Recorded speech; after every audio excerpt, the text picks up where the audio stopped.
This podcast is Entell enhanced. To see pictures, articles and links of what's being discussed, download the Entell app. Hello, welcome to the BiG Scuba Show. Hi, my name's Alexzandra Hildred. I'm an archaeologist, quite often an underwater archaeologist, and I'm here tonight with Gemma and Ian on the BiG Scuba project to talk to you about the Mary Rose and underwater archaeology. So here we are, once again. Welcome back to the BiG Scuba Podcast. We are your hosts, Gemma and Ian. Before we get cracking with today's episode, we just want to make sure you have hit that follow button or the subscribe button, depending on what platform you are listening on. If you are listening on Apple Podcasts and you enjoy what you're going to hear today, we would really appreciate it if you can leave a review and a 5-star rating. So now that's out of the way, we just want to say welcome and thank you for all tuning in, and now it's time to dive into today's episode. Hello everyone, welcome back to the BiG Scuba Podcast. We're back. My name's Ian, I'm one of your co-hosts, and with me is... My name's Gemma, I'm the other co-host. Yes, we're back. So thank you for downloading this episode, and if you get a chance, have a look back of our previous ones. There's 120 previous episodes out there of us rabbiting on about diving and talking to other divers and explorers and people who've done wonderful things under and above the water. So many episodes. I know. Yep. Anyway, it's Jubilee weekend. Mm-hmm. Yeah. What have you been up to? Well, we've been watching the celebrations on the TV. Yeah. Yeah. And I hope you've all had a good Jubilee weekend, had a few street parties and seen all the events going on in and around London. And had some elsewhere in the UK. cream teas and all that. Have you? No, I haven't. No. Oh, right. Have you? Oh, I am dive fitness and Slim Jim. Slim Jim. That's what I'm always thinking about. Yeah, but it's been great to see the celebrations, and it really makes us very proud of our Queen and royal family. Did you know that the Queen does actually listens and downloads our episodes? Did you know? Yeah, I think she's a big fan. Oh, she is, of course. And so we've got to say, happy Jubilee celebration and all that to her. Anyway, coming up on this episode is we've got a really great guest again. We've got Alexzandra Hildred from the Mary Rose project. Yeah, and they're celebrating their 40th anniversary of the lifting of the Mary Rose in October. Yeah, something you remember well. I was at primary school. Yes. You probably at high school, weren't you? Anyway, so yeah, we're talking to Alexandra, and we'll be talking to her very shortly. And really good chat, and some really good, interesting stuff. And I'm going to say right from the outset, if you haven't been to Portsmouth and gone to the Mary Rose, get there this year. Take your kids, who've got kids, and get down there and have a look. Yeah. Do you think there might be people listening that don't know what the Mary Rose is? Yeah, so the Mary Rose was King Henry VIII's flagship, and it was around about 1600s and something, and a long time ago. A long time, even before your time, just. And it went out, and it was very famous because it absolutely rammed with cannons. It had loads of crew on, didn't it? Yeah, a few hundred. It was too heavily overloaded with cannons and ammo and people and everything else, and it went out into the Solent and basically sunk. Yeah, capsized, turned over. So really quite quickly as well. And obviously, that was a big issue at the time, and obviously,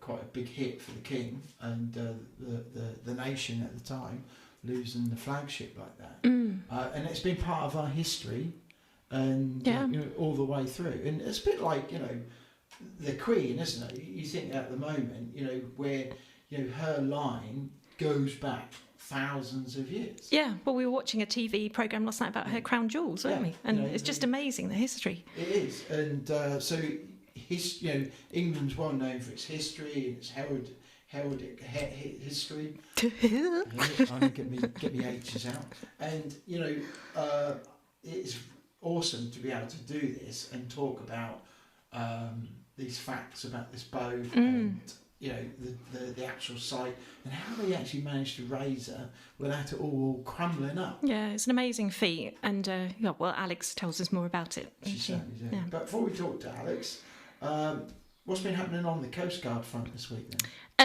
We're training every Monday night, so I did go along to training, although slightly gammy leg, so I was a informant. So How did you get a gammy leg? Something about a bank and trying to help you. And I came off worse. So I think I ripped a muscle or tore a muscle, but yeah. Thanks to a certain drone that didn't want to come out of the bushes. We had a little adventure down a bank, didn't we? Anyway, all recovered.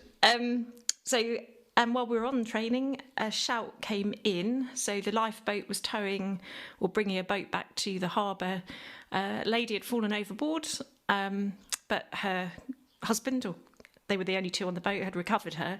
But obviously we needed to assess them, and obviously an ambulance was on site just to check them over. So nice yacht. I saw the pictures of it. Yeah, it was in the local news. So and the lifeboat crew, did an amazing job getting them back to safety. Wow. Yeah. So that was good. It was a positive finish at the end. Yeah. So that was the first one that I'd been on, meeting a boat in the harbour. Yeah. And the boat was all right?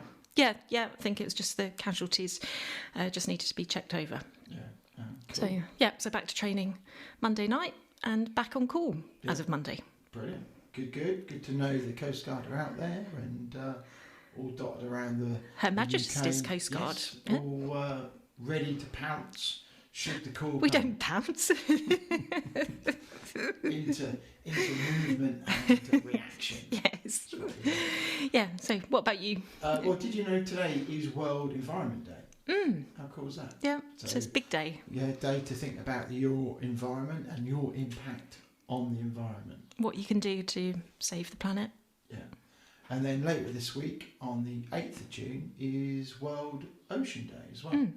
And I believe we've done some things for that last year, didn't we? We did, and we'll do a post and put some social media out there and raise a bit of awareness. About social media, good little link into that, Gem. We've got some YouTubes out on our latest stay away at Lundy and using the nugget. There's 2 or 3 videos out there. Yeah, you've been busy doing some YouTubing. Yeah, get out there if you can get a chance. If you listen to this, have a look at those YouTubes. And if you haven't subscribed already, please subscribe to our YouTube channel and give us a like and share. But with our videos, that all helps other people find it. And there's a bit about our thoughts of using the Ford Transit Custom Nugget as a dive vehicle. Positive thoughts. Yeah, absolutely. Yeah, we love the Nugget, and it works really well. There's a video of Gemma in the shower. I think you feature there. I was just going to leave that there. No. Yeah, subscribe to our YouTube channel. And you'll see Gemma in the shower. What more do you want? There is a picture. There is a video of me in the shower, but don't worry about that. Gemma's in the shower. You can go along and watch Gemma in the shower. Moving on. And then there's another one. But we've got some more bits and pieces to add to YouTube. So more of Gemma in the shower, basically. leave any comments. Anything for the subs. Right. Next. What have I been up to? I'm recovering. So this week has been a full-on week at CrossFit, but I did Murph. Yeah, you did really well. You're probably wondering what Murph is all about. So Murph goes back to... It's like a hero wad, isn't it? It is a hero wad. And it relates to, in honour of Lieutenant Michael Murphy, who was killed in action in 2005, Afghanistan. He was a US soldier, and every day when he was out in Afghanistan to keep battle ready, he would do this following workout, and it's become a very famous workout. Gosh, didn't realise he did it every day. You run a mile, you do 100 pull-ups, do 200 push-ups, you then do 300 squats, and then to finish off, if you aren't tired already, you can do another mile run. And you have to do all of that whilst wearing a £20, let's say 10 kilo vest Weighted vest, yeah. within 60 minutes. I did mine in 61 minutes. So Yeah, you did really I well. was a minute out. Yeah. So, Yeah, and it was your first proper, because last year we did variations. Didn't really know what I was doing and did some variations on some of it, but this is the proper one. And it's tough. And have a look and Google Murph WOD, something like that, or CrossFit Murph, and you'll get details come up. But it's something that if you're into fitness, you're into CrossFit, particularly, it's something that's kind of celebrated every year. Around about end of May. I was going to do it last week, but it was Honey's birthday, so I opted to do it this week. Yeah, and you had some company doing it. Yeah, so, which is good. Hello to all you happy Great Yarmouth CrossFitters. Yeah, and well done for doing the WOD. Yeah, that's good. Good to get it done. We've got the Mach-E coming in a couple of weeks' time. That's a car. News. Yeah, got a Mustang Mach-E. We're going to do some tests with that. There'll be some more media with that. And as always, thanks to Ford for always supplying and letting us work with their vehicles. Yeah, it's great to have their support. Yeah, and this week, weather's going to be a bit iffy, and the tides are wrong on our east coast, but hopefully might on the river get out on the paddleboards. Yeah, it'd be nice to, because we haven't had the opportunity to get out and about, have we? Possibly dive. We want to go diving. I don't know if you might have saw that we shared about the Norfolk's only canal up at North Walsham and Dilham Canal. It's not particularly that deep. It's about 5 foot. But it's not. It's an enclosed piece of water. It is. It's about a mile long. Absolutely full of wildlife, isn't it? Beautiful place to go.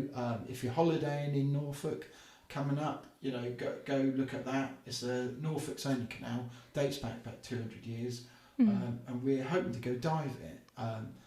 More to just really have an explore. Yeah, really, yeah. And talking of you saying about river, I forgot that I went out with the Broads Ranger.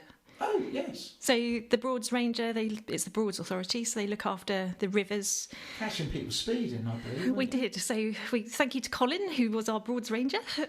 Simon And yes, we put a few notices on boats that hadn't paid their river toll, so a bit naughty, and some of them quite big boats. Because did you know if you've got a paddleboard on the river, you need to have a licence. You need to have a licence. Yeah, so it's £30 for the year. Right. So, but yeah, you ought so to. Even if you just now bought yourself an inflatable paddleboard, you've still got to have a licence. Yes, on any of the UK rivers. Waterways. Yeah. Yeah, the navigable ones, yeah. So, and yeah, we did actually get our speed gun out and caught a few speeding. We didn't issue any, tickets, but they had a bit of a warning. So, yeah, it was quite interesting watching them, like, career around the corner, see us, and then, like, woo, slow down. Don't do that very often on the road at all. And I saw some familiar faces on the river as well. Simon divers from Norwich. Yes, just breaking the speed limit a little bit. But yeah, that was very interesting. Allegedly, yeah. But it was a very interesting day. We don't know. Yeah. So and it just shows what the Broads Authority do. The bow was up quite high. Yeah. Anyway, so yes, that was a Broads Authority adventure. Awesome. All right, brilliant. That sounds like fun. So that's kind of it. Now let me tell you a little bit about our guest, because there's something to, she's been involved in the Mary Rose project right from the start, even before the lifting. So let me just give you her brief. So Alexzandra Hildred, BA, DSc, FSA, is Head of Research and Curator of Ordnance and Human Remains at the Mary Rose Trust. She is one of 3 curators even, responsible for the 2013 to 2016 Mary Rose Museum. Joined the project in 1979 as a graduate archaeologist, an archaeological supervisor during the 79 to 82 excavations. She had since directed the site monitoring survey and excavations, which culminated in recovering the stern in 2005. She has researched and published the weapons of the ship, producing one of the 5 volumes comprising the archaeology of the Mary Rose and has worked with the Royal Armouries manufacturing firing full-scale copies of guns recovered. Well done. Alex has taught both at undergraduate and postgraduate level and within the Nautical Archaeological Society training scheme. Alex has extensive experience on other underwater sites and has directed multi-season projects in Malta and Holland. Nearly done. She was chairman of the Institute of Field Archaeologists, Maritime Affairs Group, and a member of the Government Advisory Committee on Historic Wreck Sites.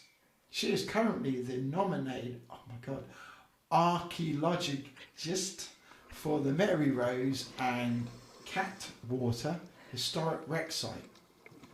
Alex is married with 4 children. And I'm now going to take it down after reading that. Here is Alex. Let's get into it, and here's the conversation. Yeah, so have a great listen. Phew. That's awesome. And we are super pleased to have you on to talk to us about all this. And it's also your 40th anniversary of raising it up from the water. And that seems like, yesterday. Quite yesterday, yeah. I know. So tell us about it. Okay, well, we're planning, it's October the 11th, and that's when the Mary Rose came up 40 years ago, this October. So we're planning a 3-day event in Portsmouth. Every 5 years, we invite all of the divers who we've got current names for, and that's, of course, difficult now with GDPR. It's not as easy as it used to be. Yeah. And we invite them back to a series of lectures, sometimes about what they've done since leaving the Mary Rose, and obviously to keep them in touch with what's happening, and they see the museum, etc. So this year we're doing it for slightly longer than that, and there are going to be a whole load of lectures and visits to places, hopefully like the Historical Diving Museum in Gosport, and maybe even out to the site of the Mary Rose, depending on what people want. Yeah. So that's what's happening in October. But on the back of that, we're installing in the museum, which is what I've been feeding into over the past, since Mary Rose came ashore, really, 1984, the first museum was open. We're doing a big thing on the raising of the Mary Rose. So that will be a 4D cinema experience, trying to make people experience what it was like to be on the Mary Rose during the last stages of the excavation, the tunneling under the ship and the lifting of the ship. So that's lots of augmented reality, lots of use of the video that was undertaken during the raising of the Mary Rose that we had Chronicle with us for 4 programs worth. So we've got a lot of unseen footage of that, which is going to be hopefully used for films as well as perhaps feed into this 4D experience. So quite a lot happening, really. That's amazing. I've been to the museum and I took my children there just before the first lockdown, and we had an amazing time. And for anyone who's listening, it's definitely worth the trip. It's really interesting. You get that, the sound effects, and seeing the actual ship is just amazing. How it's been put there and then positioned with the lighting and the sound effects, and you've got 2 stories, how you can see it, and it's just absolutely amazing to see. And it's such a big part of our history, going back to Henry VIII, as his flagship and all that. But let's go back a bit, not quite as far as Henry VIII. Let's go back to the late 70s when you first put the project, you were thinking about putting this project together, because, you raised it in 1982, but wasn't the project started much before that?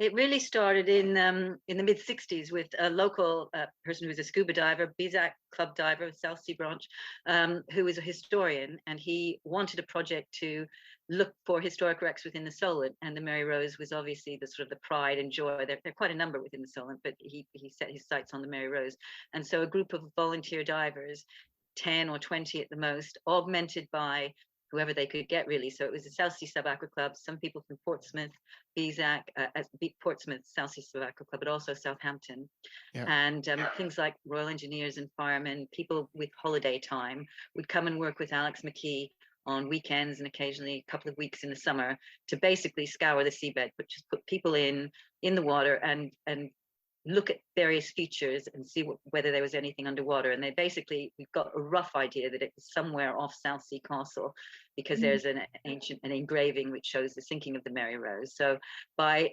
looking at that, taking that as a sort of a center point for search. Certain areas were searched, and very, very little found to begin with. But in the 60s, a guy called Doc Edgerton, or Harold Edgerton from MIT, was coming over to Tobermory to look for the Tobermory Spanish galleon using his sub-bottom profiler. And Alex McKee, who had then been joined by Margaret Rule as their conservator, and she was just learning to dive at the time, convinced Doc Edgerton to come and go over the area that they thought might be, where the Mary Rose would most likely lie. And they found an anomaly. And within a couple of years after that, an iron gun was found. And then 3 years later, the site itself was found. So, it was amazing. Timbers So were found in 1971. And by the end of the day, 4 timbers had become a run of 20 timbers or 30 timbers. And it was the site of a ship that was very old. And the gun had been found several years earlier was of the type that could only be Tudor. So basically the Mary Rose had been found. So what sort of depth was the wreck lying at? 12 meters is a really good depth for archaeological work. 12 meters to the seabed, and then obviously when we got further down and in tunneling under the ship, which had to happen for the lifting to put the wires through the ship, that was a 20-meter diving table, and that everything changed when that happened. So that's a completely different sort of part of the excavation, if you like. But most of it done entirely on scuba until, again, in late 1980-81, when the ship began to be dismantled in order to prepare for the lift. Some of the team went away to various places and did surface supply diving. It did part 1, HSE part 1, so that they could safely wear helmets and do the heavy lifting that was required to get some of the big guns out and to tunnel under the ship in particular. So at some stages there were 2 teams working, and then some on surface supply, and the bulk of us on scuba still, the archaeologists, most of the archaeologists on scuba, although a number of them went onto the team and learned surface supply. And then we were augmented in 82 by a team of Royal Engineers as well. So it was quite a busy thing, and we were on a diving support vessel, which was moored over the site for the entire diving season, which could be from February until December if we were lucky with the weather. And then we'd stay, the full-time team and the archaeological team would be on board for 2 days and 1 night, and then you'd have a day off to go in the office and sort of clear all the nitrogen out of your system. So the bulk was done on scuba, so we've got 500 scuba divers helped it happen, and that is digging the ship out with their bare hands, getting the debris away in airlift. So it was a huge organization, really. Even the grid, the whole area above the site had a grid, not necessarily for survey, but so that you could hang off it, so you didn't need to touch the seabed, because once you did, it was like flour, the visibility disappeared. So the engineering aspect is something that's never been told. To build a 40-meter long, 15-meter wide grid that's divided into 3-meter squares that coincide with the natural wooden divisions of the ship. So you were working on in the upper deck in Bay 3 of the ship itself, and then above that you had this grid. Those are sort of the untold stories, and the complexity of getting 40 divers a day in the water safely, in the right place, on the right tide, to work the right number of minutes, all on scuba without computers was amazing. It is, We were saying earlier, weren't we, how different diving would have been back 40 years ago to how it is now. We didn't have dry suits until 1981. It was a dry suit. Then we looked at our dive times, and suddenly, instead of having to come up in, because the best tide was the easterly tide, which you had 96 minutes, you'd get cold when it was early in the spring, if you like. And our dive times just went through the roof then. We were all pretty good on using air, unless you were working really hard. But it was the fact you were cold that sometimes stopped you. And the dry suit was just an absolute revelation. I just imagine what that must have been like when, having the dry suit after all that time in cold water. That's a challenge in itself, isn't it? As the health and safety point, but there also is that concentration of what you're doing and being freezing cold. That's a big ask, especially if you're just sitting there drawing. I mean, airlifting is something at least you're using your hands and moving a bit, but if you're sitting on a grid or dangling from the top of a grid, putting your legs around it, your legs get cold and start shaking. And you start shaking. So yeah, dry suits were great, but all sorts of changes in technology. And then the HSE came in and things changed a little bit. Was you like developing technology and things as you went to help? Certainly through the excavation, yes. So basically, before the Mary Rose airlifts had been used in loads of things, especially civil engineering, but they were quite heavy and made to be negatively buoyant to stay on the seabed, and they were big steel things that were hard to move around. Yet we were trying to hold them above the sediments, and just instead of using them to dig with the exception of perhaps the tunneling under the ship, we were just using them to take away the debris, because we were carefully exposing things like wicker baskets, where you can't have this huge monstrous airlift when you're trying to get delicately excavate a wicker basket or human remains or a leather jerkin or shoe.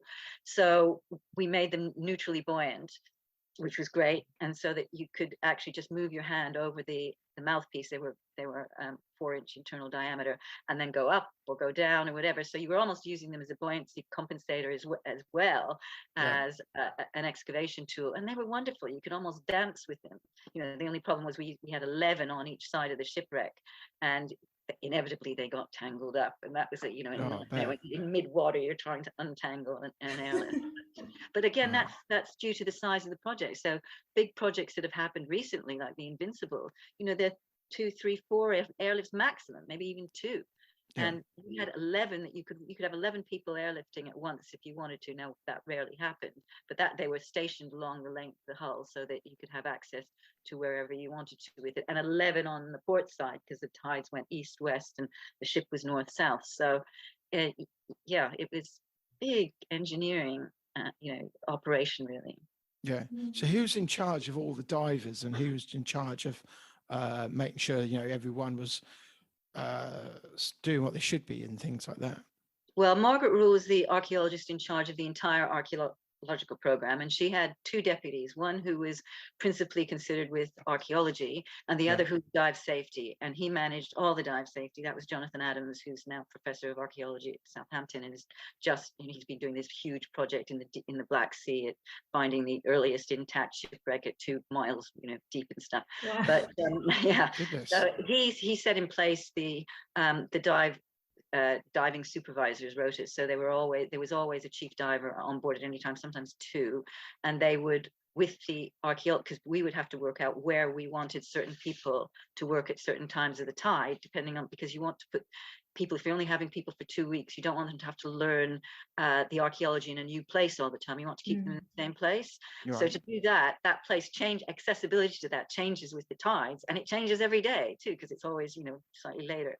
So it was the archaeologist within certain trenches. We divided the site into trenches, who worked out the dive rota, and then that was managed by the dive safety officer, who logged people in and out of the water and made sure that if they didn't come up, we had a series of bells on the ladder to come up, and people knew who was in the water. And then every time one of the full-time team went in, or an archaeologist, before they would go to their place of work, they'd be told to check on however many people were in the water closest to them, just as an extra safety thing. So I think I've seen a video somewhere of divers using some kind of suction pipe thing. Well, that would be an airlift. Yeah, it's basically a downpipe from a gutter. The vertical downpipes in plastic, where you bring in compressed air to about 30 centimeters above it, so it creates with an on-off switch, and it creates a vacuum.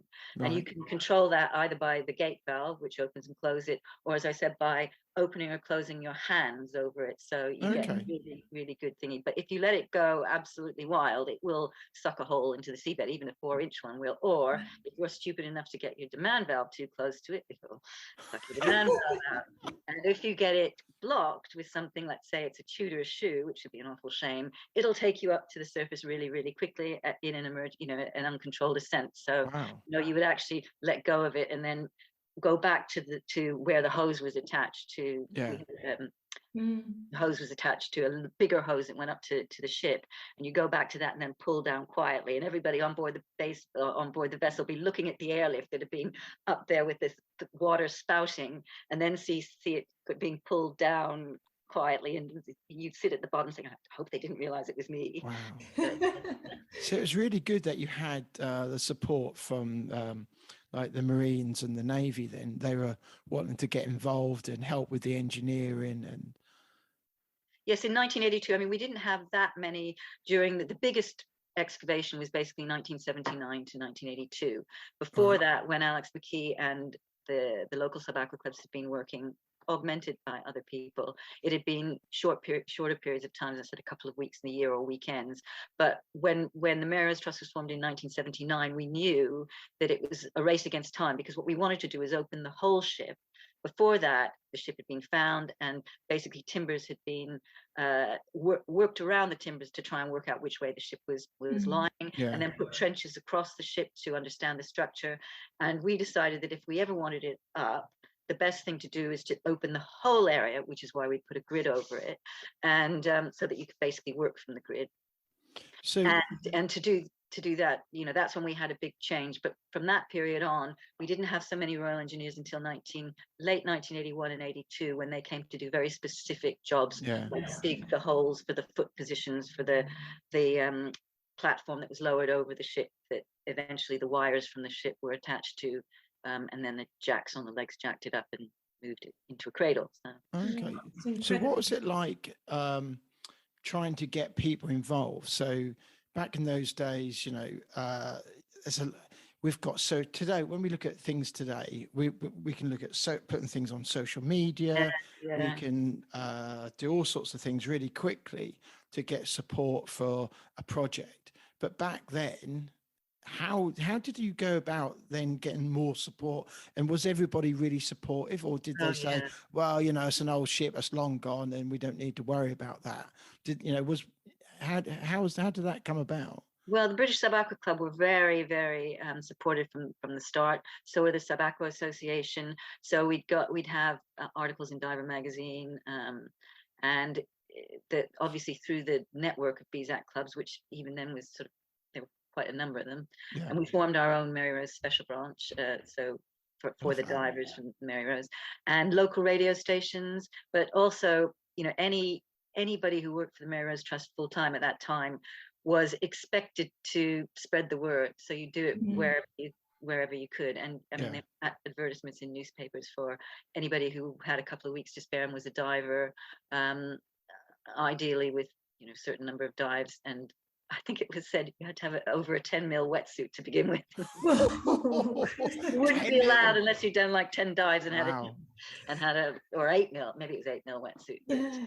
Yeah. So did you actively go and dive, you know, on a regular basis while all the excavation work was being done? And what, elsewhere? Or I mean, no, on the Mary Rose. I mean, I was part of the team that was on 2 days on, 1 day off. So between 79 and 82, that's basically what I did. 82 changed a bit, and actually it was 24 hours on, 24 hours off, except for what we were doing as the archaeological team was emptying the archaeology that was left on the west side of the site, which could only be done on a westerly tide run. So we just came the tide runs, and over the couple of months we were there, that inevitably meant some at night. So you might come on at, you know, 12 o'clock at night to dive at 2 in the morning, and then go off at 6 in the morning, and then the next team would come on to do it, and you'd do that round the clock. So in 1982, that was completely different for all of us. You had people, the salvage and recovery team with Kirby Morgan's, water jetting and airlifting, making tunnels under the ship to drill through it, and us inside madly trying to finish the last of the archaeology on the western side, even if it was at night. So for that, we had a chandelier, because we found this at the 11th hour. We brought up this whole brick structure that had collapsed. We thought, oh yeah, that's the galley of the ship. And then I think it was as late as middle of May, this entire brick wall became exposed, and we thought, oh my God, we've got a complete pair to the galley on the other side of the ship, and that's like 2,000 bricks. You know, it's a lot on a ship. Yeah, so there were 4,000 in total, and 700 logs that, you know, the Mary Rose. What's the brick wall doing? Well, it's basically a big auger. It's like a pizza oven below with a big round area that was beautifully made with the bricks going in a circle around it, to take a huge cauldron of brass that would cook the food for the 500 men. So with the ability to dangle roast a venison joint or a joint in front of the firebox that was in an arch underneath, or bake bread. Or so, I mean, it's a really very, very useful thing. to think that, oh my goodness, you've got these whole thing to deconstruct and it's complete. So you have to survey it in position, and you're doing it at night, or part of it was being done at night because that was, it would So be. why was you working 24/7? Because To get it done.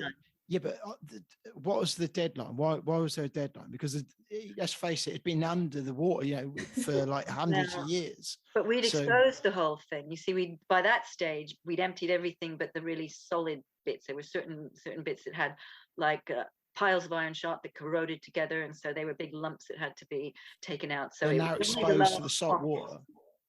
In salt water, that it just goes like concrete. So yeah. you would try taking them up in as big a lump as possible, then radiograph them and look at how they were lying before exposing them by using a chisel and a hammer, or usually it was just a hammer banging it up to set a motion going that would shake it apart rather than sharp tools. But so we were working because of that month, a lot of the westerly tides, which we needed to take the debris away from the site, because you don't want to infill the areas. Oh, I see. Yeah. If we were working in the Holden Oilap, which is on the west, you'd want a westerly tide run to take it out of the site, not to fill in the main deck and the upper deck on the other side. So it was complex, but it was most fun of our lives. But I guess if I've taken the sand and the debris out, the chances that I can take artifacts out with it as well. I see your point. So yes, so you're being very careful, but as a result of that, actually, when the Navy was going to, they were thinking of dredging the existing channel into the harbour for the two big carriers, the Queen Elizabeth and the Prince of Wales, and the area that they were widening it to is going to just clip part of our historic wreck circle. So the Mary Rose, the seabed is actually protected around it, and only we can work it because we've rented the seabed from the Crown Estates Commission. Well, they said, whoa, hold on. You rented the seabed even before the Mary Rose was found, when this W feature was picked up by sub-bottom profiler and the gun had been found. Before the Mary Rose Trust was formed, a committee was formed in 1967 to acquire that area from the Crown. So we still pay an annual fee. It's like if you have a mooring, now you rent that bit of sea from the Crown Estates. But it was absolutely fantastic because it gives us exclusivity to that site. Yeah. Whereas on many other sites, so for example, recently on the Colossus in Scilly, you could have two teams working on it, because even though one might have been working for 40 years on it, having worked on the first Colossus excavation, because they put in very good project designs and they were accepted by Historic England, English Heritage, in order to do that. Well, that isn't the case with us because we still rent the site from the Crown Estate. So, and at the time that was done, there wasn't a Protection of Wrecks Act. So it was the only way of protecting the site from anybody else who might want to see, oh, what's that boat doing over there? Maybe we should go and have a look. So, and that was the only way of doing it, was to do it that way. And we still use that. And what it means is that no matter how good somebody else's project design is, we've put all these years, millions of pounds into it. We're curating the collection. We will work with other people, and we do work with other people, but it means that, it's working with us rather than instead of us. So it was a really, really far-sighted move. Yeah, that's fascinating. Because that you're still renting that. So our excavation, but especially you're recovering part of the English heritage and culture. So I lost my train. So is excavation still ongoing? Well, actually, there's a vessel surveying. It's I don't know whether it was yesterday. It had 2 days. Wednesday or today. So I haven't checked to see whether that's happened. That was through Southampton University, and that is using multi-beam. So regularly, various universities that we work with might test their equipment with new students and go out over the site because they know there's a big hole there with some features that they'll be able to see, and they say it's a monitoring thing for us, which is absolutely fantastic. But we're scheduled to dive on it on the 12th and 13th. Is a week on 2 weeks today or something, Thursday and Friday, because that we noticed that there's some erosion on the northern part of the site where the anchor buoy is, which marks the historic wreck site. It's a big buoy that sort of says Mary Rose keep off type of thing. And we got it exchanged in 2014 for a bigger buoy because we had a data logger on the seabed that was collecting all sorts of information and sending it to us. And in order to do that, you needed a bigger buoy, which meant a bigger chain. And in time, that's actually made quite a hole for itself in a very sensitive area where we still think there might be remains of the bow castle, because if you said you've been to see the Mary Rose, you'll notice that there isn't a bow. Yeah. And when that broke off is still a mystery. How much is left is still a mystery. But when we were working in 2005 as a result of mitigation money by the MOD, because they were going to put this channel in, we recovered the stem, the big timber that comes to form the bow that attaches to the keel and keelson of the ship. And we found a lotus structure from the upper missing port side, which had obviously fallen off to the port side, and interestingly hadn't been picked up by any of the other surveys, because the sogginess of the wood, if you like, is really similar to the silt itself. Yeah. So we live in hope that we might have part of the bow castle still there in bits, and we did pick up loads of wood in between 2003 and 2005, but there's still guns missing. There's still quite a big portion of the assemblage that could be there, or it could have been destroyed during the initial attempts to salvage a ship, or it could be where John Dean signed out his 13-inch mortar shells in 1840 and made big holes in other parts of the wreck that we can see, but maybe they just put a bigger one in the bow and completely destroyed it. So there's still so many questions. So that place being eroded by the chain obviously gives us cause for concern. So that's why we're diving. It's amazing to think that everybody assumes, oh, that's the Mary Rose up and that's the end of the story on the seabed, but it continues. And it's just it does, but it's so expensive, you can't do it. I mean, in order to do this, this is very kindly an award that was given to Dan Pascoe, who put it forward, and so we have to be very creative about how we dive the site now, which is why we take help of anybody who wishes to help us nearly, and why it's so important to have good contacts with things like universities and and the Navy. I mean, the Navy have come and done regular surveys as well over this time, so the Navy are some of our biggest allies as well. So are you saying this could be a potential citizen science where people could contact you to say, I'm a diver, I'd like to get involved and help? Well, we could only do that if it's not just the divers, it's actually the cost of the boat and everything else. So that would be the difficult thing. And it would have to be part of a program that obviously we could justify archaeologically, and the trust could justify our time to work on, because we're a very small number of people here. And our biggest thing is actually keeping the objects that we've got in the right. You'll have noticed in the Mary Rose that there are these long galleries on either side of the ship, which contain thousands of objects recovered from the ship, positioned exactly opposite where they were found in the ship. Well, those are environmentally controlled, and just to keep the ship environmentally controlled and those huge 35-meter long galleries is a massive expense. So under the whole museum in the bottom of the dry dock, there is all of this piping and air ducts and electricity bills through the roof. So to justify, I'd love to go and do a big excavation, but where would we put this stuff? How would we look after it? How is that the best use of the few archaeologists' time who are left? So people can be involved, but it would more likely have to be us deciding that we wanted to actively fundraise for a big project and get a team together and then ask people to join the team. That is such a big trade-off, isn't it? Because so on one hand, you've got these items which are potentially there. You've got the bow castle, which is potentially still there. But if you bring it up, you've got a plan for it, and you've got the space and then the funding that's needed. Or do you just leave it there in the sand? Well, we recovered we found structures. I said it was portside structure, but it was like 15 frames and inner and outer hull planking. So it was quite a big amount.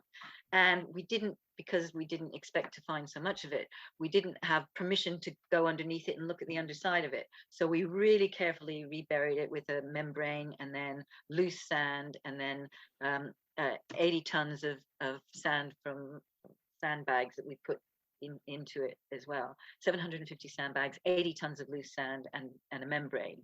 And so we know exactly where that is. So that is something for future generations, that if only they could go and look at the underside of it and see if it's eroded, it means it stood up for a while before it fell down. If it's absolutely clean, it means it came off perhaps at the time of sinking. So there's so many questions that could be answered if we could do that. But you sort of need a millionaire and or a couple of millionaires to come and want to do that. I think for us to do it now, it would be the wrong thing for us to spend our very meager resources, because it's basically everything that we get from visitors coming through the gate. And as you know, it's been hard for many historic attractions over the past couple of years. Yeah, it must have been, when you were actually doing the excavation and the investigation, the atmosphere among the divers and the teams must have been incredible. It was, and it was so much fun as well. And we've got a legacy group of about 70. And one of the things we're trying to do this year is go through all the slides from 79 to 82. And whilst we did basic annotations of what it is, it's all the people and it's what they were doing. And you're just looking at people that are 40 years old, and we get them all up on a screen together and share it and just have such a laugh. And it's so good. It's the only way to do it, because you can't, I can't remember all their names, and there are only 2 of us here now who were part of the original diving team. Wow. So it's great to have these legacy things every couple of weeks and share again those fun times by going through the documentation. But it's important too, because if we don't get it written down, we could all be gaga in 5 years' time and not remember who we are or anything. It's true. I have trouble remembering what I did last week. So actually, the longer the time framework, the better your memory. I can't remember what I ate this morning. Wow. So in your younger days, obviously you started diving when you went to university. Yeah, I went to Sheffield, so Stony Cove, that was where most of the training was. We're there tomorrow. Are you? Still a great place, but yeah.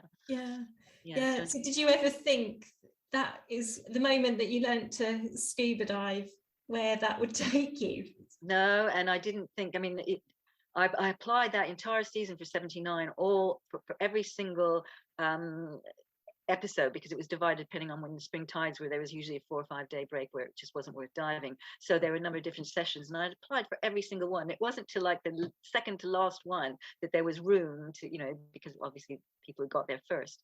And that was in October. We finished in December diving that year. And when we came off the boat, Margaret said, do you want to be a full-time member of staff? And that was it. And I haven't looked back since, although I've done lots of projects in my holidays and taken some unpaid leave.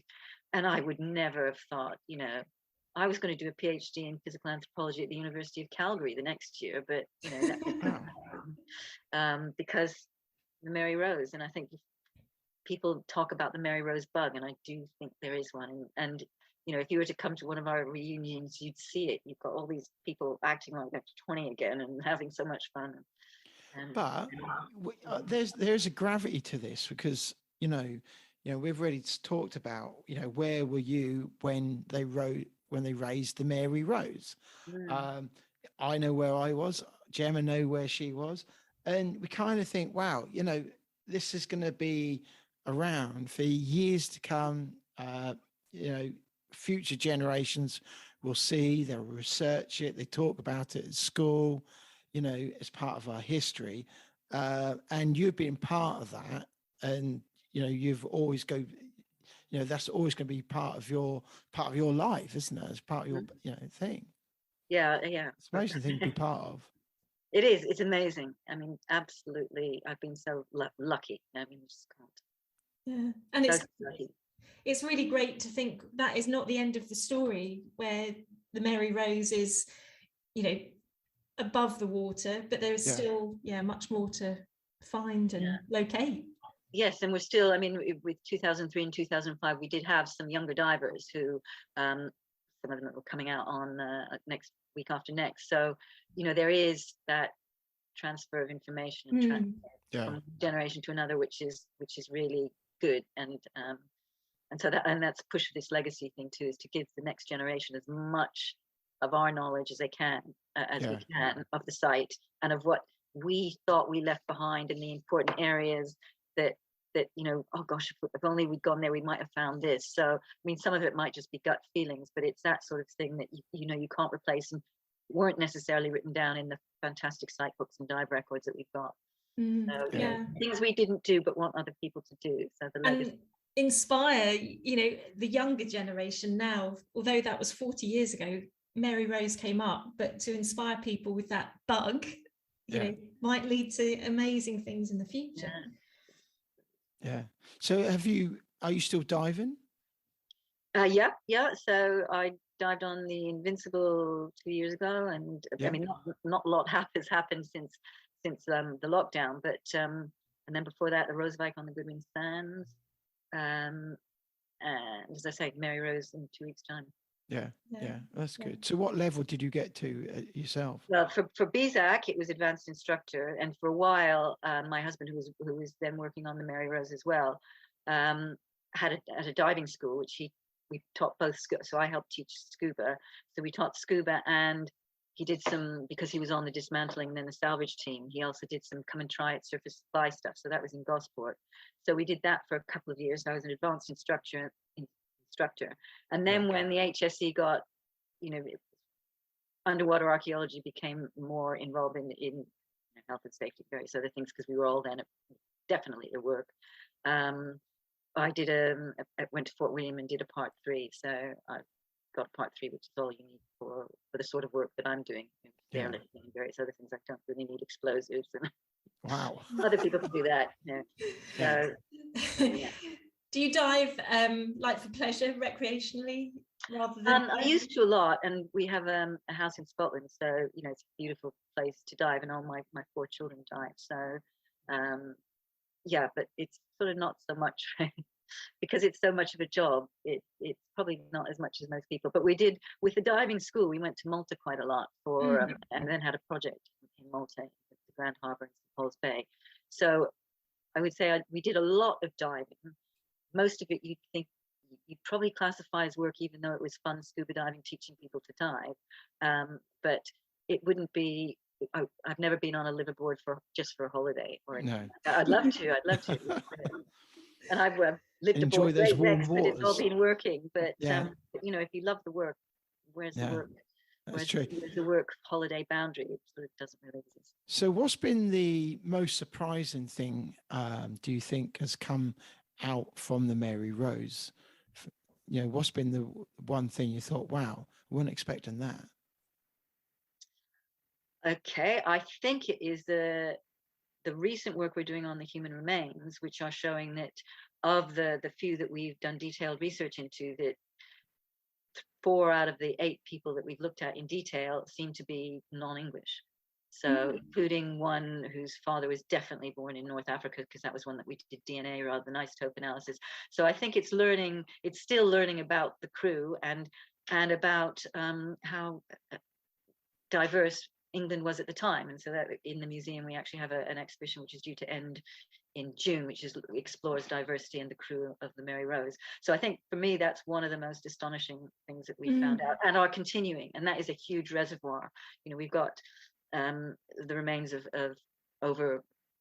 probably over 200 individuals, perhaps a bit more, and each one of those can potentially, as techniques get better, inform us about not only life and where they were born, but things like the diseases they might have suffered, the genetic things they had. So how many were wheat intolerant? What can you tell by the calculus on the teeth of what the gut microbiota was? So all of these things that might happen in the future.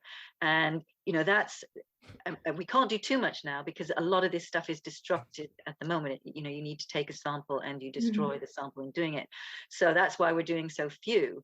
But the amount of information that we're getting, suggesting things like the DNA, the DNA of the dog has been unbelievable. It's a Jack Russell type of, closest to the modern Jack Russell, and we knew it was just recessive for a gene that nobody thought was around at the time. It's basically gout in dogs, but it was thought to be a later thing, a more modern thing due to inbreeding. Well, we can now say, sorry chaps, but it was around in 1545. And so there's been so much. And so I think it's the science and the application of science and the new science. And we've seen that in just things like acoustics, for example. We did some early trials with range meters on the hull in 75 and 82 too, and various other things. But now acoustics is the one thing that photogrammetry and acoustics, that's it, and those were just pioneering things now. And it's the same with what we can do, I think, with the human remains and studying the assemblage with techniques as they evolve. So science and the Mary Rose and the assemblage is just incredible. So it's everything, but I think the human remains will be something which humankind will benefit from. That's amazing. And that's, as more science and new technology comes on stream, that it opens up new questions with the artifacts that you've already got. That's just amazing. Yeah. But you wouldn't believe that you'd be able to look at things that are intact 2 miles down in the Baltic, or the Black Sea rather. You just wouldn't. But now you can, and you can be voyeurs on that journey. With the Mary Rose, we brought it up, so it's slightly different. But there are many ships that will just be passengers on a voyage. But we've got a lot, and we have to look after it and continue to explore it in any way we can. Yeah. No, it's really amazing. Yeah, just to think, like Ian says, as technology advances, which is quite quick, then it opens up so many more doors and provides so much more information as well. No, it's really interesting. So so hopefully that will inspire people to visit the museum and learn a lot more about the Mary Rose. Well, and also, people who want to be involved in underwater archaeology can join the Nautical Archaeology Society. There are loads of different levels of courses you can go on, and they have active projects that they run that allow divers to go and join and enjoy archaeology and become part of the maritime archaeological family. So I would say anybody who's interested in that and in finding a different purpose to dive, perhaps that they hadn't thought of before, that looking at the Nautical Archaeology Society would be a really good first step. No, I haven't heard of that one before, so it'd be great to try and get more people interested, because I think you say archaeology and people just think of people digging holes in the ground, don't they? It's just like, but taking it underwater is and everybody needs to have a reason to dive, really. Absolutely. And you can, and photography is wonderful. Now you've got hat cameras and various other things. It's completely different ball game. You can do photogrammetry like that, whereas before you'd have to take 1,000 still photographs. Now you just swim around the site and got 6 people with hat cameras, and you've got something that you put on a headset, and you've got a virtual tour. So that's fantastic, the visualization. But actually there's nothing like getting down there and looking at it and investigating yourself, and it's still the most marvelous feeling, one of the most marvelous feelings in the world, I think. You had a tough bag, to put up with those doing that work in such cold water. That's tough. And when you look at today, we've got thermal gloves, we've got heated suits, dry gloves and full face masks. It just goes on, doesn't it? Lovely, nice hoods that people spent, ages researching and experimenting, how it makes them warm to wear in cold waters, and there you were doing it in wetsuits and stuff. That's tough. And fenzies, talk about having a rubber ring around your neck sort of thing, and now these wonderful buoyancy compensators. And obviously computers to work out your dive times and any stops that you might do, etc. And obviously dive computers, Mix, and dive computers and different mixtures of gases that they've opened up completely different avenues for underwater archaeology as well as sports dive. Wow, that's amazing. We've got some set questions. We fire all our guests, so we'll try these on you. So if you could take 3 divers, and they can be divers, they can be people from history, but you can take them with you to show them how it was back in the day. Who would you take? Okay, I was thinking about this quite a lot, and I came across the 22nd of this month was Earth Day, and there was a wonderful speech by Dr. Sylvia Earle, about her work, and obviously she's, the deepest untethered dive on a gym suit, etc. She set so many boundaries, oceanographer of huge repute, finding out so much, and again being really good at portraying it to the people. And she also lived pioneering women in oceanography and biology with her habitat in whatever year it was, 1970 or something, where a whole lot of women lived at 15 meters in a habitat to see how that would work. Some really fantastic stuff. But she said, and I think she's right, because it is my memory and probably most people my age, that it was actually Jacques-Yves Cousteau who set the whole thing up. And she's pioneering now for, the earth as being, water being the most important thing on the earth, and we have to be careful of it. And if you do something to the sea, it is going to have a knock-on effect, and in the end, climate, everything's going to suffer. Well, Cousteau was saying that in this fantastic book he wrote in 1981, which is the Cousteau Almanac, and it's 800 pages of world facts and about the knock-on effects of just something small like too much krill fishing.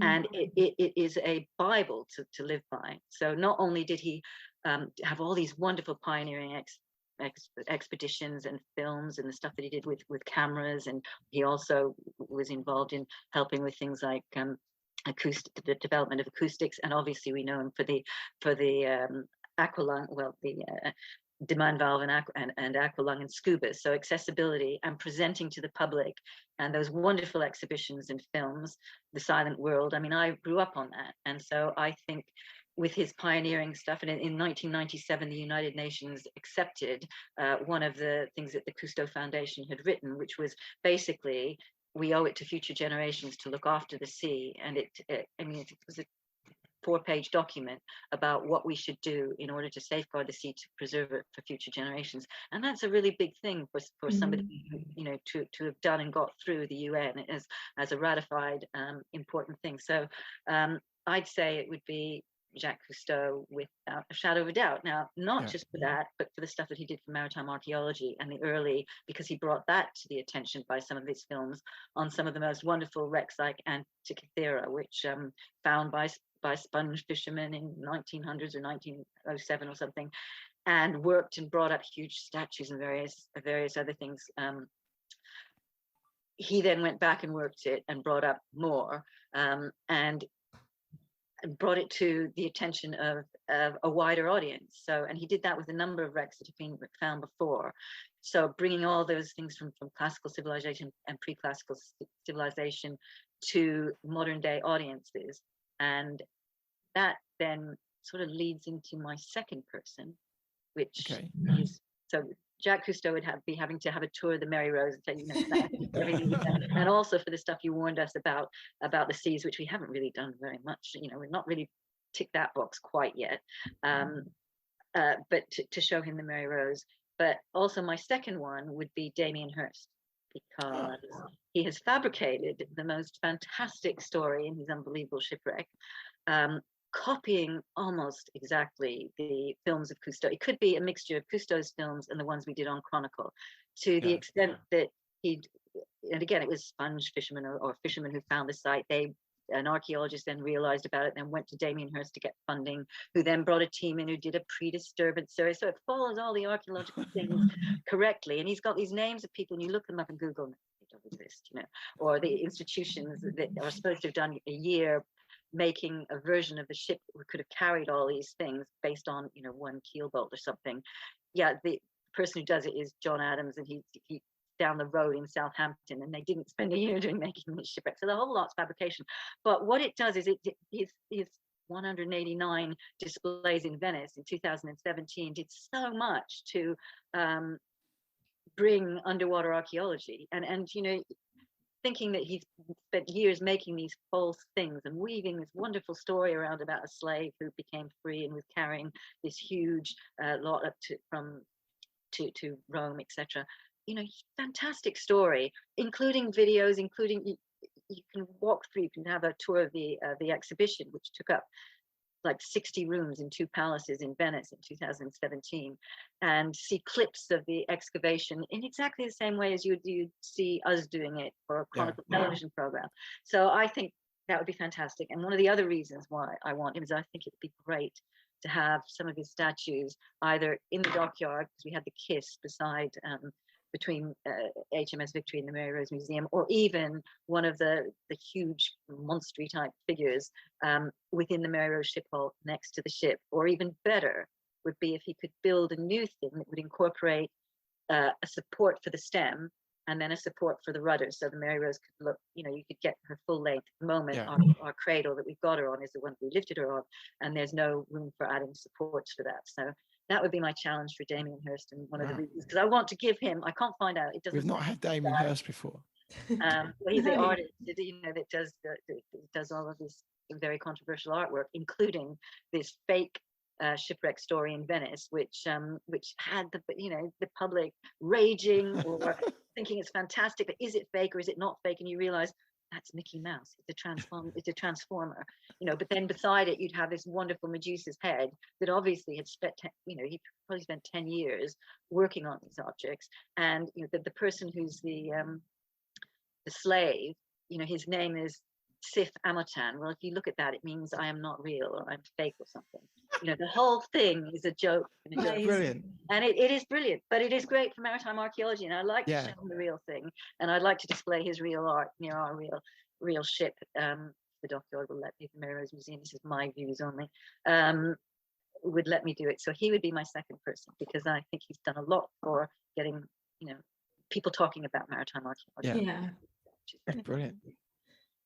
Yeah. Okay. And so my third person, again, is somebody from the past rather than the present, and that's Jack Francis, which is the first named diver that we have for the Mary Rose. So he's part of a team which was paid by basically by the Crown to recover objects left in the Mary Rose. So immediately salvage attempts were made.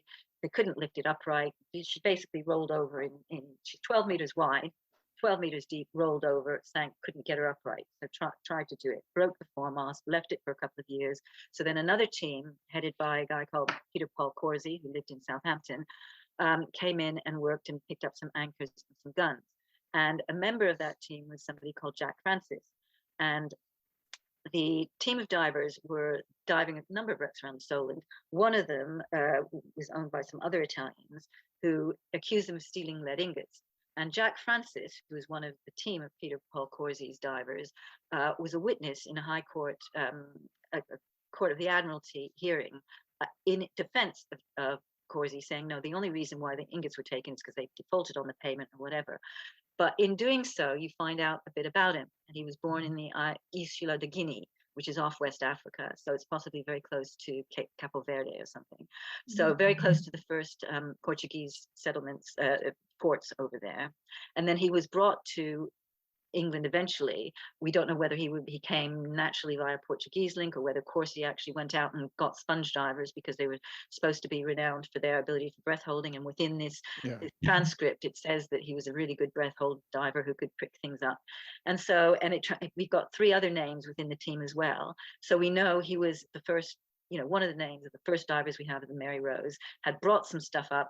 And also he was, from Guinea. So he was an African diver.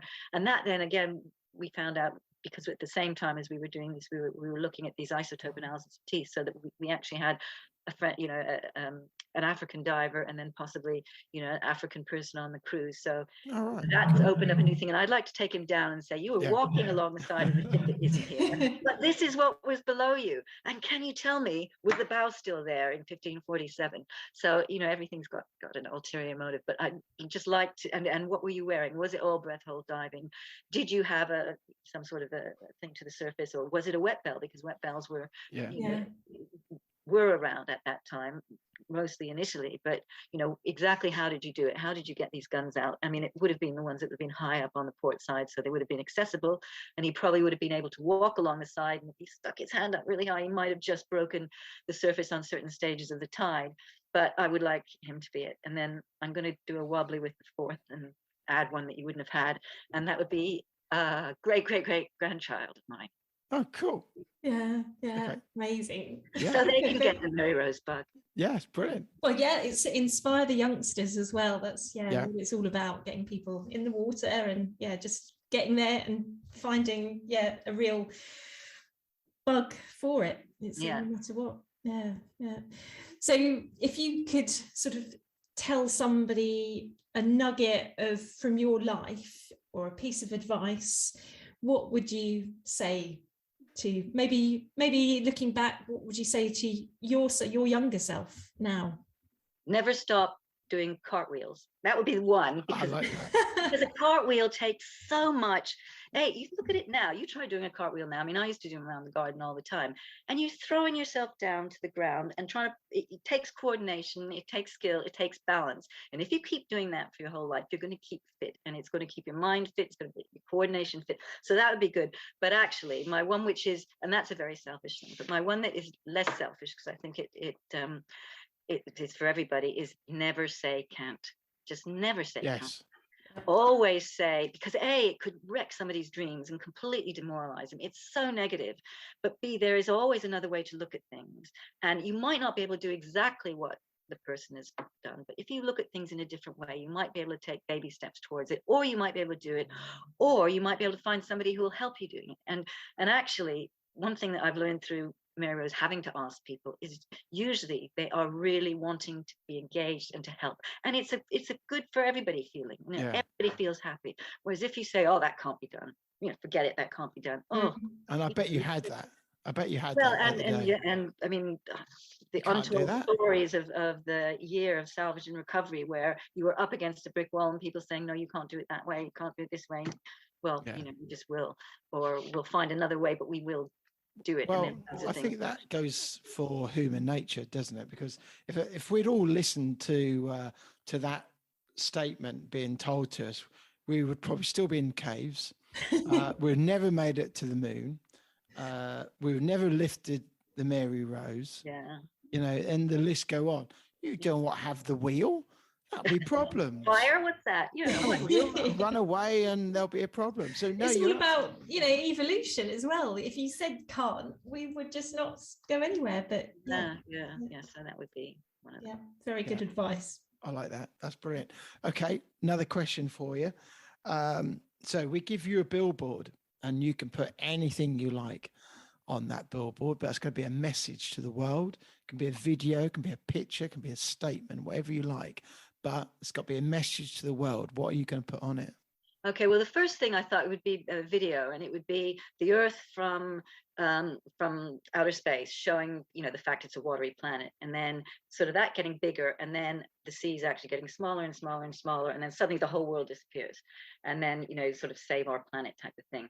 But then I thought, well, that's actually really big, and there are lots of people who are far better than me to reach out to a wider audience to do that. What can I do that people can make a difference now? And that would be Save Our Sands, which is a project to save the Goodwin Sands off the east coast of Kent. So it's 10-mile sandbank, basically, which protects the Kent harbour from erosion. I mean, the Kent coast from erosion. So that's one thing. It was an area where, in between this sandbank, which comes up to the surface very much and is a ship swallower, there are over 2,000 known wrecks on it, the earliest of which is 13th century. There's sort of 5 wrecks from the Great Storm, or 4 wrecks from the Great Storm of 1703. Over 2,000 wrecks. It is undoubtedly the largest UK reservoir of wrecks within it. So 2 meters of sand is wanting to be taken off it.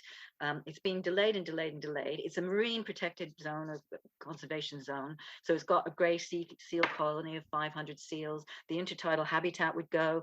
It's been between the banks, and it's about 4 to 6 miles off the Kent coast.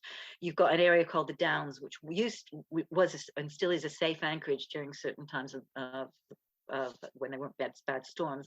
So the whole place, I think there's something like over 40 airplanes at last known position during the war was around the Goodwins, and they haven't been found yet. So the potential is enormous to cover everything from prehistoric stuff right the way up to the Second World War, and, you know, possibly even modern disasters as well. And to take 2 meters off the top of that just to infill parts of the western Dover Harbour, you know, it's probably to make a car park for lorries or something. It's just unbelievable. And there's this big campaign that's been going on for a few years to save our sands. And I think that's something that we can all do by contributing towards that. I think they're doing some fundraising for it, but they're also trying to get public behind them for a public outcry. And I think that's something as divers that is sort of closer to our hearts and probably easier to actually really make a difference now rather than a worldwide difference that is great and we have to do it, but it's not something that we can sign up to right here, right now, and know that it has a chance of getting somewhere. Yeah, and every little effort that somebody puts in helps for the bigger cause, and ultimately.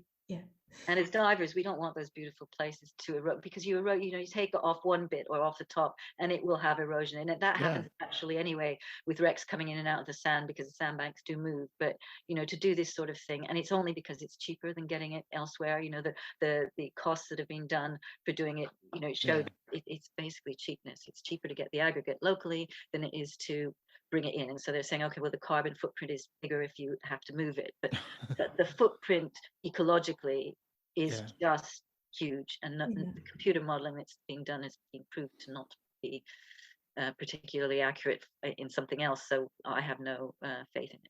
Well, we'll make sure there's a link to that in our show notes. I wasn't aware of that, to be honest. So certainly something I'll be having a look at. No, I wasn't aware of that. Save our sands. We'll look that up and then pop it in the show notes as well, so people can find out a bit more about it. And come to see the Mary Rose, obviously. So if people want to find out more about the museum, have you got social media links where people can go just to find out a bit more?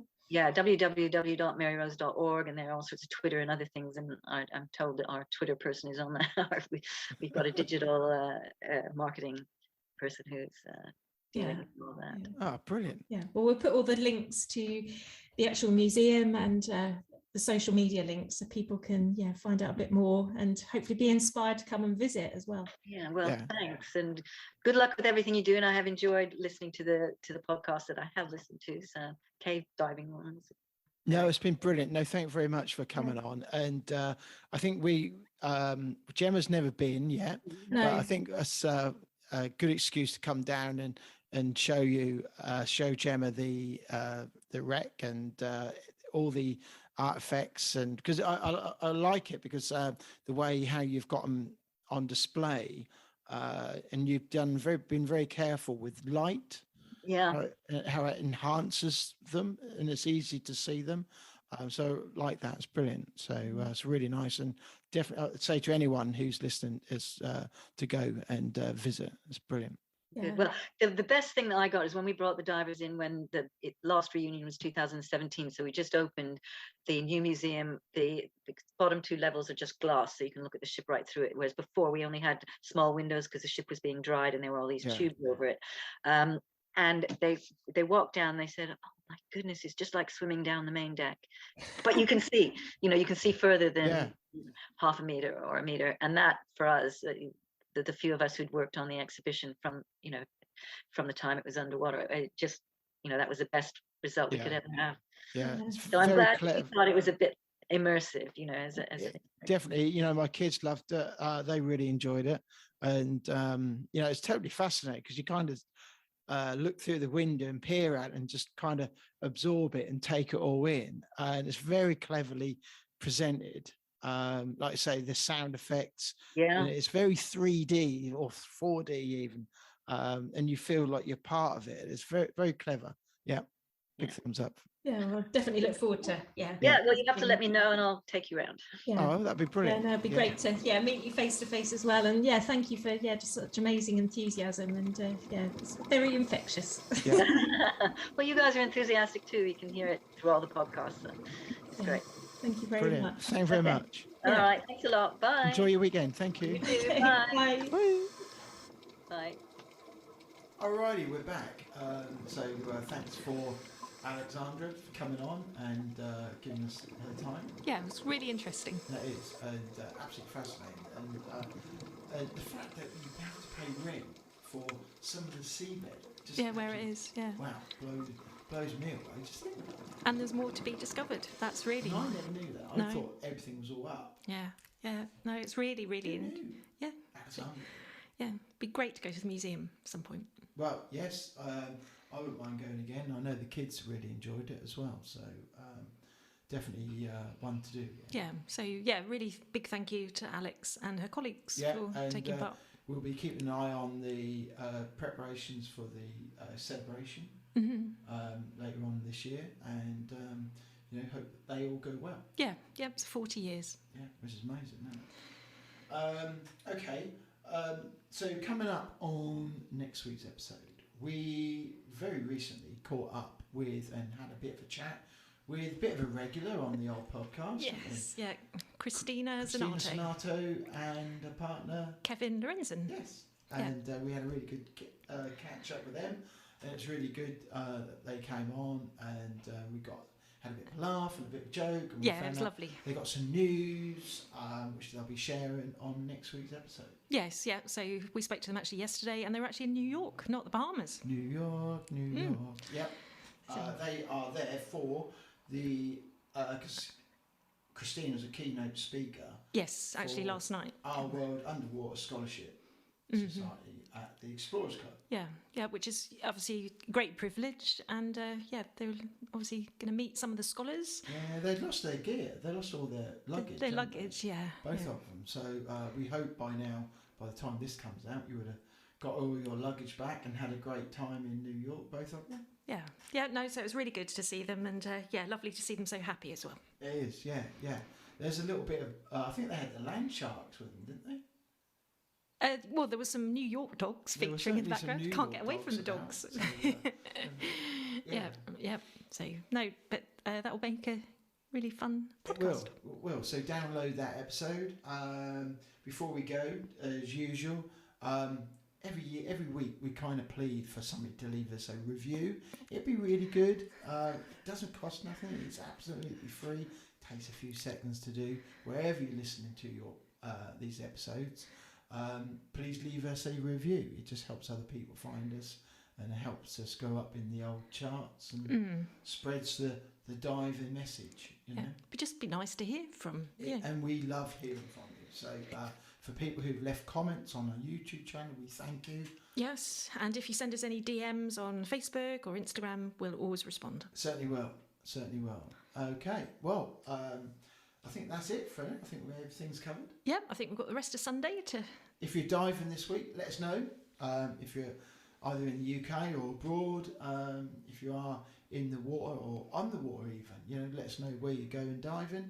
It's always good. Yeah, and then hopefully we'll have some adventures on the water this coming week. Certainly will. Alrighty, I think that's it. Yep, so thanks for downloading and have a good rest of the day. Absolutely. That was the BiG Scuba Podcast.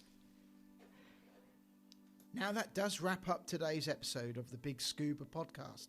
But if you want to hear more from the podcast, make sure you hit that subscribe or follow button depending on what platform you are listening on.